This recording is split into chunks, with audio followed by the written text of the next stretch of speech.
Doctor Mossadegh साहब, मैंने economy की थोड़ी सी ग्रिम पिक्चर पेंट की है, हो सकता है आप उससे अदम इत्फाक करें, लेकिन जो अदालती लड़ाई है और हुकूमती लड़ाई है वो शायद मैंने अभी कम लफ्ज़ों में बयान किया, असल में उससे बहुत ज़्यादा है। हम कहाँ जा रहे हैं, क्या बनने वाला है? बड़े मुश्किल हालात हैं जी। और जिस तरह आप कह रहे थे, मुल्क को अब इस्तकामत की ज़रूरत है और थोड़ा सा डीपोलराइज होने की ज़रूरत है। इस वक्त कोई ऐसा न्यूट्रल आर्बिटर इस मुआशरे में नहीं रह गया। सियासतदान तो पहले ही बहुत कैंपेन्स के ज़रिए ख़राब हो गए और एतमाद खो बैठे। फिर मीडिया भी आपने देखा, एक हाउस दूसरे से लड़ रहा है, दूसरा तीसरे से लड़ रहा है, किसी को लिफाफा कहा जा रहा है, ख़वातीन के मुतल्लिक जो ज़बान इस्तेमाल की गई वो भी आपके सामने। फिर मिलिट्री के ऊपर हमला हुआ, शोहदा के ख़िलाफ़ भी कैंपेन्स चली, चीफ़ के आने से पहले चीफ़ के ख़िलाफ़ कैंपेन्स चली, उसके बाद भी अभी भी चल रही हैं। अब अदलिया का मामला भी बहुत ज़्यादा पोलराइज हो गया। और उसमें प्रॉब्लम ये हो गई है कि एक तो आप जो वकला की जो अपनी काउंसिल्स हैं और एसोसिएशंस हैं वो एक तरफ खड़ी हैं, 14 एक तरफ खड़ी हैं, 2 एक तरफ खड़ी हैं, कुछ के अहदेदार एक तरफ खड़े हैं, कुछ के मेंबरान एक तरफ खड़े हैं।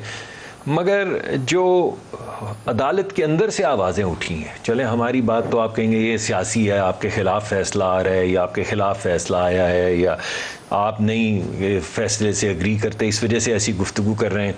अब जस्टिस याया अफरीदी साहब या जस्टिस मंसूर अली शाह साहब या जस्टिस अतर मनिल्ला साहब या जस्टिस मंदू खेल साहब या जस्टिस अमीनुद्दीन साहब, ये तो सियासतदान नहीं है।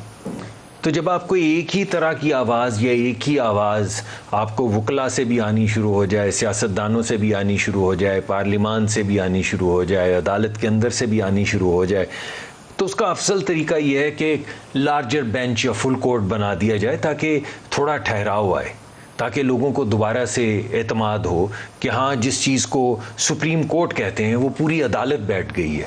और वो तमाम ऑनरेबल लोग जो एक दूसरे को ऑनरेबल समझते हैं और ये भी चाहते हैं कि पूरा मुल्क उन्हें ऑनरेबल जाने और ऑनरेबल हैं भी, वो जब सामने बैठ के लोगों के सामने एडजुडिकेट करें तो लोगों को इस बात पे एतमाद हो कि हाँ, सब लोग बैठे हैं। ये जो ले दे शुरू हुई है, मैंने कई दफ़ा ये एग्जांपल दी है। मैं कॉलेज में था तो हमने एक रिट पिटिशन की और मुझे उसका फ़ायदा ही हो जाना था 10-20 नंबर्स का। तो वो जिनके पास रिट लगी, उन जज के जो साहबजादे थे, वो मेरे दोस्त नहीं थे, लेकिन कॉलेज में थे तो एक्विंटेंस थी, उन्होंने कहीं एक आध दफ़ा आते जाते देखा होगा। तो मैं वहाँ पहुँचा तो उन्होंने अपने आप को रिक्यूज़ कर लिया, लिखा the party is known to me. और जो दूसरे जज थे उन्होंने 5 मिनट में उड़ा दी। मगर आज भी मैं उनकी ताज़ीम करता हूँ कि आप देखें कि just because he seen me, not even as I said close friends with his son, क्योंकि उन्होंने आते जाते कहीं देखा था तो उन्होंने कहा नहीं, मैं ये वाला मुकदमा मुझे नहीं लेना चाहिए, मैंने नहीं लेना।